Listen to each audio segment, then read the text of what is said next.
Out of kindness, a poor boy steps in to help a blind older lady who lost her wallet and cannot afford the $3 bus fare. Little does he know her son would track him down the next morning. Before we continue, please take some time to subscribe to Daily Dose, like, and share this video with your friends. It might brighten their day and inspire them to do good. Also, keep watching because an important lesson awaits at the end of the video. The moonlight peeped in through the cottage window, dimly lighting the room, and Oliver lay in his bed, engrossed in his book, when he suddenly heard his Grandma Ange's voice. "Oliver, dinner's ready, hun," she said. "Quick, boy." "Not now, Grams," Oliver sighed. "I was at the climax." Oliver was curious as he flipped to the next page of his book in the dim light of the candle on his bedside table. He didn't want to stop reading there, but he closed the book anyway and went downstairs for dinner. Oliver was a bookworm as far as storybooks were concerned. He read them every night before dinner, on the way to school on the city bus, and whenever he could. His family was small, and so was the cottage where he lived. Grandma Agnes and his little sister, Eve, made Oliver's family. His mother had passed away years ago due to cancer, and his dad had walked out on them after that. Your help may seem insignificant to you, but it might mean a lot to someone else. As Oliver sat at the dinner table, everyone held hands, said a brief prayer, and began eating. His mouth filled with food, he sputtered as he spoke about the detective story he was reading, then wiped his mouth with his sleeve and continued telling the story with all his heart. Agnes felt sorry for Oliver when she heard him talk enthusiastically about the books he read. They were poor, and she knew the money she gave him for lunch was spent on those books instead. The boy was cutting on his food, and that hurt Agnes. At one point, Agnes wanted to look for another job so Oliver wouldn't have to skip his lunch, but Eve was young and needed someone to look after her, and Agnes' health wasn't in the best shape. So she smiled with a heavy heart every night as Oliver narrated the stories he read.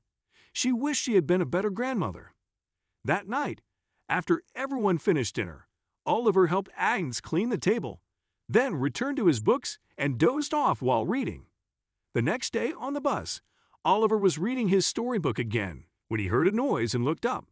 He saw the bus driver yelling at a woman wearing thick, black glasses while she was pleading with him to let her ride the bus. "I even forgot to bring my cane, sir. I was in a hurry," she told the driver. "Oh, thanks to those kind souls who helped me get to the bus stop. I have to see my daughter. She's in the hospital." "You better get down, ma'am," said the driver flatly. "I'm sick of people making excuses to avoid paying the fare." "Oh, son, I'm not lying," she begged. "Kindly help me. I'll have someone at the hospital pay you." "Out!" the driver yelled, unbothered. "I've had others try it before. Don't waste my time." Knowing she wouldn't be able to persuade the driver, the older woman was about to get down, bracing herself for the cold winds blowing across the city, when Oliver stepped in. "I'll pay for her fare, sir," he said. "Ma'am, please come with me. You don't need to get down." Oliver helped the blind older woman into the seat next to him and paid her fare. When he returned to his seat, he asked her if she was okay, and she smiled. "Thank you very much, child," she said. "You have a little kid's sweet voice. I'm a big boy. I'm not a kid," Oliver said proudly. "And my name is Oliver. What happened to your daughter?" "I'm Mary," she introduced herself. "My daughter gave birth, and I need to see her. Thank you for helping me today, Oliver." "It wasn't a problem, Mary," Oliver said, though it was a problem for him. He was saving the money he spent on the older lady's fare to buy the next book in the series he was reading. But he couldn't see Mary in trouble. "Where are you headed, Oliver?" she asked him suddenly. Oliver told him he was on his way to the school, and they chatted a little before Oliver's stop arrived, and he got down. Oliver liked Mary. She reminded him of Agnes. When he told her he loved books, she listened to him with the same patience as Agnes. "I will tell Grams about her. She'd be proud of what I did," he thought as he walked to his school. And he did that. Instead of talking about his books that night, Oliver spoke about Mary and the kind deed he had done for her. "Good job, Oliver," Agnes said.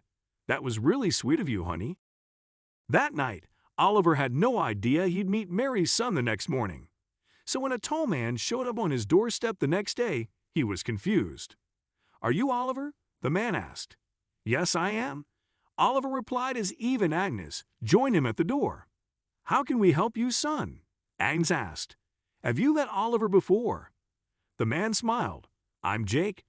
Oliver helped my mother yesterday, so I wanted to thank him. I asked her on the bus, stopped close to your house, and got your address. I got Oliver something. Just a sec." The man went to his car and returned with a box full of books. "No way!" exclaimed Oliver as he saw the books. "Did Mary tell you I love reading?" Jake nodded. "She did, and I hope you liked your surprise." "Oh, son," Agnes said, "those must have cost you more than what Oliver paid. We can't accept everything." "Yes, Jake," Oliver said sadly. "You can't buy so many books for just $3. "You can keep them all, Oliver," Jake said.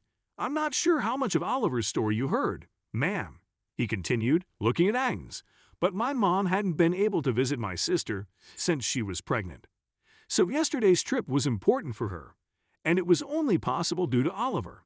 So let me do this, please, I insist." In the end, Jake talked Agnes into accepting the books, which meant a treasure to Oliver. "Mary is the best. Jake, please tell her I love the books." The young boy chirped. "I will, buddy," said Jake, smiling. "She'll be happy to know that."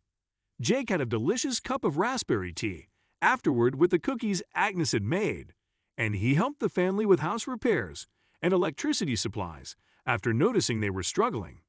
Agnes, of course, protested, but Jake once again convinced her and helped them.